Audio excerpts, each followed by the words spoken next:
at 10, Jamar Clark killed by a gunshot wound to the head. Tonight, a healing session in the search for answers. Plus, support for the man named a person of interest in the Jacob Wetterling abduction. If your brother is not the person who took Jacob. No. I could never believe that. Never. And KARE 11 gets an exclusive look at the undercover operation that netted numerous arrests. Thank you for joining us tonight. Randy is off. We have reported a number of arrests over the last several months of men trying to buy sex from underage girls. But now we're getting our first look at how officers are catching them. KARE 11's Jay Olstead joins us now with this exclusive look. Jay? Yeah, Julie, it's been a secret law enforcement operation for more than a year, netting dozens of arrests. But for the first time, police are giving only KARE 11 cameras an inside look at an operation very few have seen before. We should be ready to go. The effort is called Operation Guardian Angel, the brainchild of Minneapolis Sergeant Grant Snyder. Right now what we're doing is we're just posting our ads. Team is already in place. His department, along with St. Paul PD, Hennepin County Sheriff, as well as the FBI and Homeland Security, has spent the last year and a half working together to combat human trafficking. Since about March 2014, prosecutors say they've charged 61 men in the Twin Cities as part of the operation. Their strategy is to focus on trying to lure in men who are willing to engage in a commercial sex act with a juvenile. How do they do it? Today, investigators post an ad online as a 17-year-old girl. Within probably a minute of us getting the ads in, we'll start getting text responses. Sure enough, once the ad posts, the text messages start rolling in, proving demand is high. I thought in 19 years in police work that there wasn't a whole lot that could surprise me, and that surprised me. He's requesting strictly stripper high heels. Most of the messages are just too graphic to broadcast, as these officers text with several men at once. He's now asking how much for the two-girl special. Once a buyer knows the girl's age and agrees on a price, investigators will send him to a nearby hotel room where St. Paul PD and an FBI agent are waiting. We've had the whole gamut of people. We've had people from all the way up to doctors and lawyers. Looks like he emptied his pockets before he went in the hotel. That man you see there walking into the hotel, police say he thinks he's meeting an underage girl. But just 10 minutes later, We got one in custody. he's arrested, taken out of the hotel and into jail, later charged with trying to buy sex with an underage girl. His name? Joseph Morabito. He may have smiled when he saw us, but he's facing serious prison time, up to 5 years. But he's not alone. Back at headquarters, investigators are sending another buyer to the hotel and are about to discover this isn't his first time allegedly going after children. This guy hasn't come to the room yet? The man eludes our camera going in. Stand by. He's been a little hinky, but as far as we know, he's still there. And not long after, investigators say he knocks on the door to the hotel room. According to the detail, we got another one in custody. His name is Henry Williams. Prosecutors charged him as well, and according to the criminal complaint, he's already on probation for sexual conduct with a minor and possessing child porn, which means he could be facing even more prison time. What we are getting are quality arrests that, and those are the individuals that we're truly targeting. And targeting a problem that for some is hard to imagine even exists. But these officers know better. We can get a message out that if you're going to do that, you're going to get caught. And clearly this isn't over. Their efforts, the police efforts, continue. In fact, officers did another sting here recently where they say they arrested 7 men. Julie? Wow, that's got to be some hard work to do day after day. We appreciate it. Thank you, Jay. A new report offered mixed reviews of the state's effort to combat sex trafficking. The Minnesota Department of Health reports there is more awareness of the issue, but there is not enough money to implement needed changes. The report says nearly all of the victims in the last year were women. You can find the entire report at KARE11.com. Killed by a gunshot wound to the head, the Department of Justice and the FBI are now carrying out a concurrent investigation in Saturday's officer-involved shooting of Jamar Clark. Meanwhile, the Bureau of Criminal Apprehension will not release the partial videos they have of the Jamar Clark shooting. Investigators say it could compromise their review if they release the footage before they interview witnesses and officers. The investigation could take 2 to 4 months. Today's updates provided no comfort to the protesters demanding justice for Clark's death. 42 of them were arrested for shutting down I-94 last night.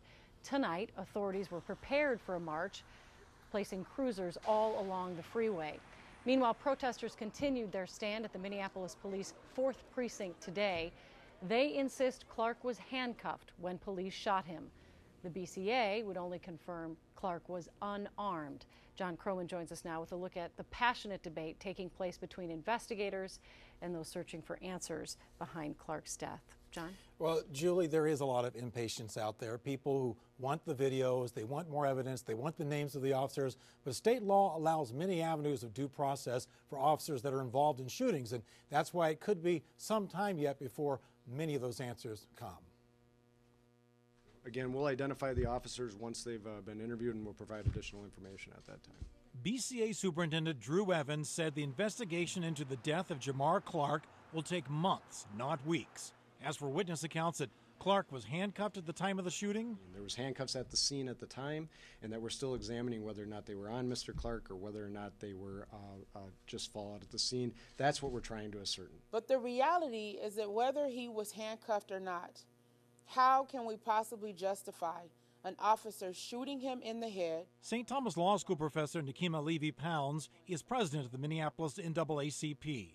Why not use a taser in that situation as opposed to using deadly force, shooting someone in the head? Pounds is active in the Black Lives Matter movement and was among those who chose to be arrested and jailed Monday night during the I-94 protest. The reality is that we've become conditioned to believe that officer-involved shootings are normal. The Hennepin County Coroner's report stating manner of death is homicide still sheds no light on the officer's intent. As defense attorney Earl Gray and Ramsey County prosecutor John Choi both told us, homicide refers to any killing, including accidental or justified shootings. Now, several law enforcement professionals we talked to today said that in many departments, suspects are handcuffed even after they're shot. So that may explain why cuffs were seen on or near Jamar Clark by those witnesses. But once again, it's just way too early in the investigation to know. Julie? All right. Thanks so much, John. Well, Boyd Hooper joined demonstrators, community members, and faith leaders tonight as they rallied for support. He is live in Minneapolis for us with that story. Boyd? Julie, more than 100 people attended tonight's meeting, billed as a healing session. The organizer of the event called it an attempt to cool things down after last night's dramatic, emotional closure and arrests on Interstate 94. Powerful. The stage was set in front of the 4th Precinct, the epicenter of the protests in the police shooting of Jamar Clark. We're not waiting for a grand jury. We're going to be out here every night, so be it, until we get names. We want transparency. Protesters have effectively closed Plymouth Avenue. Tents and fires are lending the air of a growing campsite. Police look on, but keep their distance. A revolutionary! The rally's sponsors, Black Lives Matter, had a meeting this evening with Jamar Clark's family. Michael McDowell was there. And pretty much what they said, that they want this to stay peaceful, and they want to figure out how we can use this to continue uplifting Jamar's name. McDowell was among those arrested on I-94 last night. He would not rule out another freeway disruption, but hinted other plans are cooking. It may be something bigger than that next time, because we're actually thinking about what does it look like to escalate. The message tonight, they are not going away. Embrace the hurt that you're feeling. So what does escalate mean exactly? The spokesperson for Black Lives Matter would not comment on that. It's a strategy he is not yet prepared to discuss. All right. Thank you so much, Boyd. The protesters, by the way, still have two demands: the release of video and firing the officers involved. On Facebook, Minneapolis Mayor Betsy Hodges said the BCA and Justice Department have video, and it's part of the investigation. Also, she says firing the officers would violate their right to lawful due process. Well, in other news tonight, the older brother of the man now at the center of the Jacob Wetterling investigation is speaking out for the first time. David Heinrich sat down last night with our Caroline Lowe, admitting his brother Danny may have been involved in child pornography, but refusing to believe he kidnapped anyone. Last night, FBI special agents. Ever since this news conference where authorities named a person of interest in the Wetterling case, the focus has been on this man, 52-year-old Danny Heinrich. Federal child pornography charges. Last night in Paynesville, Danny's older brother David agreed to a recorded interview on the condition we not show his face. Do you believe your brother was involved in the pornography? I have to believe that.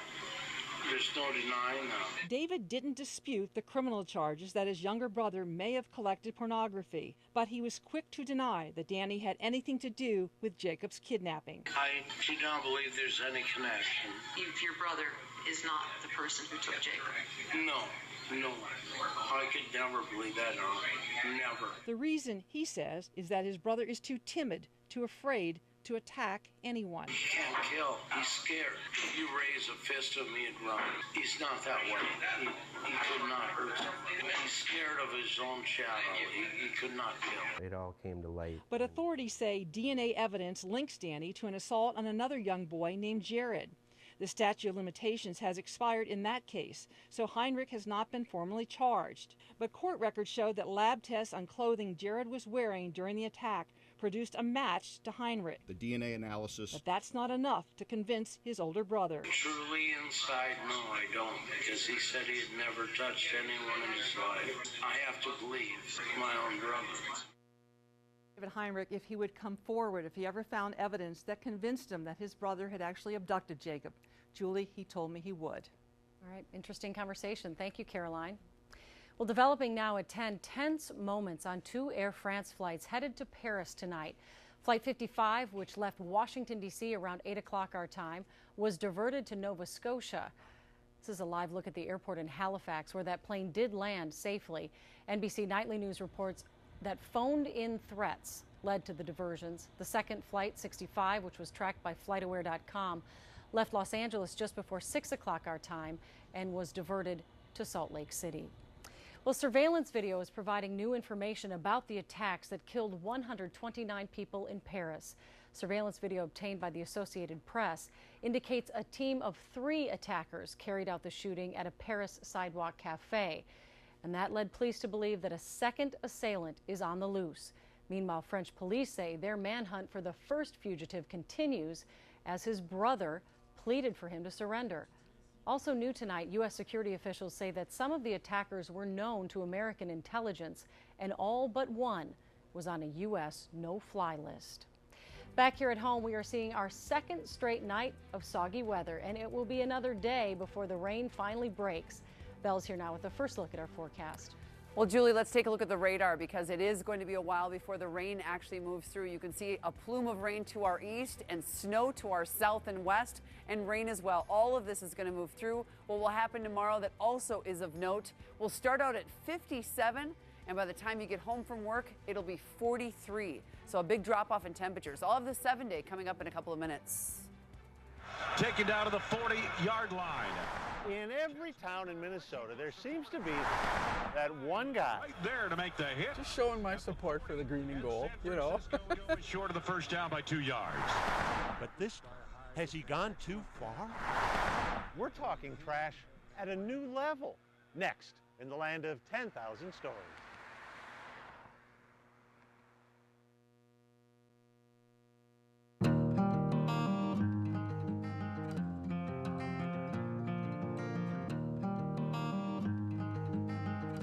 Well, there is nothing like Viking-Packers week to bring out our favorite football rivalry. But for some, the border battle is a year-round affair. Boyd Hooper takes us to just such a place in tonight's land of 10,000 stories. Packers start their second offensive possession of the game. When it comes to blending in, the Green Bay 15-yard line with his Minnesota surroundings. Rodgers shotgun. Yep. Northfield's Dave Anthony is odd man out. Packer fever? Pretty much, yeah. 7-0 Green Bay. But it takes one kind of nerve to drive this truck down a Vikings country road, and quite another to claim it. It's all about territory. This 2-mile stretch of Dakota County 23 has upped the ante. We'll pick up the purple. On trash talk. I did have a Viking fan stop and throw garbage at me so I could pick it up. Lynn Ziegler, too, counts herself among the Packer pickers, first organized by a Packer backer who since moved back across the border. I said, hey, I'll happily take over the organizing of this. Leaving Dave to pick up the mantle. I had a guy from the Rotary Club come to me and say, hey, we'd really like that stretch of highway. I said, no, I'm not giving it to you. We're keeping it with the Packers. For 6 years now, they've been bonding over beer cans and rapping over wrappers. So I watched the Packer game, eating cheese curds and beer. Really? Yeah, during That's Pete days. pretty much heaven. I know. Lynn's husband, Pat, married into the mess. Living in the gutter, buddy, living in the gutter. This is my dream. Somewhere, the Vikings fan who pitched this. There you go. Must be smiling. Chewing tobacco. Just the price they pay for this kind of exposure. Yeah, that's fine. I like them. We like everybody as long as they help keep everything cleaned up. I'm from Fond du Lac. That's home. Then just when we were ready to declare... And I'm from Oconomowoc. A Scotty coup. Winners! Go Vikes! We were open to helping out. And A daughter and a son-in-law appeared. It's DNA kind of thing. To get a piece of the action, too. Yeah, guilt tripped into it. Environmental stewardship? No, I got this. Or just more pollution on a stick? We'll leave the final word to the anonymous someone. Active malfeasance. No idea. Who did this. Some shameful Vikings They fan did did the it. last laugh. I think it's Shameless. Proof that even rivals Montgomery up the middle. don't have to play dirty. Got a first down or close to it. Boyd Hooper, KARE 11 News, Northfield. 7-0 Green Bay first quarter. Packers radio.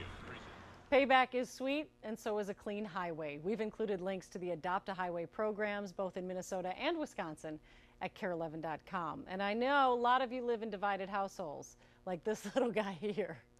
You can share your border battle photos on our Facebook page. We will show them on our newscast as we build up to Sunday's big game. I believe we have love that picture. Scotty girl in our backyard right now. Yes, okay, but you know what? My parents are from Minnesota. I was born in Minnesota. My dad's a Viking fan. I just went to Wisconsin, so I'm a Badger Viking fan. I am, and I've been telling people that for a long time. Just around. You're the Scotty. You bet I am. All right, so let's get to the weather. Let's talk about the rain drying up both in Minnesota and Wisconsin. And I got a couple stats for you. You know, the rain has been adding up. So far this month, we have 3.48 inches of rain. So that is 2.45 inches above where we typically would have at this point in time in the month. That's remarkable. We are expecting potentially another half an inch tomorrow. So how close is that to the wettest November? Well, we're a little ways off, but not far. The wettest November was actually back in 1991. That most of that precipitation, the 5.29 inches, was snow. Of course, that was the month right after the Halloween blizzard. So for the day, we did break a daily record. We had 1.21 inches of rain. And as you can see, St. Cloud with an inch, Brainerd just shy of an inch, a third of an inch in Rochester, just under an inch in Duluth and also in Wilmer, and about a half an inch or so in Marshall. This is what we're anticipating tomorrow during the day, starting actually midnight all the way through 11 p.m. tomorrow night, possibly another half an inch. And as you can see, out to our west, the potential is higher for maybe an inch of precipitation. We're sitting very mild here at 54 degrees. Temperatures are going to stay warm all night long. In fact, we'll probably be at 56 at the bus stop tomorrow morning and as you're stepping out the door. But dress for the 40s because by the time you get home, temperatures are going to take a tumble. So this low pressure center right here in Wichita, this tightly wound low pressure center causing tornadoes again today in Texas and snow in Kansas, will move straight north right through Minnesota. This is 7 a.m. tomorrow morning. It's basically right over us. And then as it moves north and combines with another low pressure center, this is what will happen Thursday. It will dry out, but it'll be very windy on Thursday. There'll be some snow tomorrow night through Thursday morning in northern Minnesota. And then on Friday, we'll see some sunshine breaking out, but we do have a chance of a few flurries by Friday night at 6 o'clock, just a little moisture coming through. When it comes to timing, let's take a look at it. Rain overnight, off and on showers, there they are. This is the morning commute tomorrow morning. Showers around, not as heavy as they have been the last two mornings. And then as we move through 9 o'clock tomorrow night, that's when the final edge of rain comes through. Here's 7 o'clock. By 9 o'clock, it will be gone. So here's your 7-day forecast. Big chill down after tomorrow. 53, temperatures tumbling late in the afternoon. Then 38 on Thursday with windy conditions. Friday, a flurry late, 35. Saturday, 32. The winds will be lighter. Looks like a pretty decent day, but obviously chilly. And then Sunday, for that Viking-Packer game, we expect the clouds to increase and maybe a flurry after halftime. The game, of course, 3 o'clock at the bank. 34 for that day. All right, looks like fun. Thank you, Belle. All right. Coming up in sports, the Wolves hope their road success continues against the Heat. And the Wild fall behind early, but they fight back in Pittsburgh. Kirk has highlights next.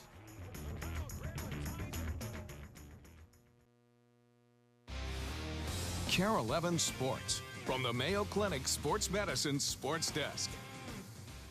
Unable to steal one in Steel Town, the Wild falling just shy against the Penguins tonight. Pittsburgh gets out to an early lead in this one. In the second period, Evgeny Malkin beats Devin Dubnyk for his second goal of the game. Pens up 4-1 at that point, but the Wild fight back. On the power play, it's Jared Spurgeon firing the one-timer in for his third goal of the season, Wild cutting the lead to 4-2. Then in the third, 5-on-3 for the Wild, Mikko Koivu with the blast from in front of the net makes it 4-3. Getting close, but that's all they can manage. Wild lose to the Penguins. They're in Boston on Thursday. At least the Timberwolves are able to notch the road win tonight. They thump a good Miami Heat team by a dozen. Good to see Ricky Rubio back on the court. Second quarter tied at 29. Shabazz Muhammad driving into the lane gets the floater to fall. 16 for Baz. The Wolves bench scoring 54 points in this game. Pretty impressive. Third quarter, Wolves down 5. Karl Anthony Towns wide open, nothing but net. 14 points, 14 boards. Another double-double for the big man. Fourth quarter tied at 82. Andrew Wiggins banks it home off the glass. Game high, 2 dozen for Wiggins. Wolves win it 5-2 now with Rubio, 0-4 without him. Snapping that silly streak of 4 straight 90-loss seasons, the Minnesota Twins have a lot to be pleased with this season, deserving so much of that credit for the turnaround. First-year manager Paul Molitor, and while recognized as one of the 3 managers in the American League up for Manager of the Year, Molly does fall short in the final voting, finishing 3rd.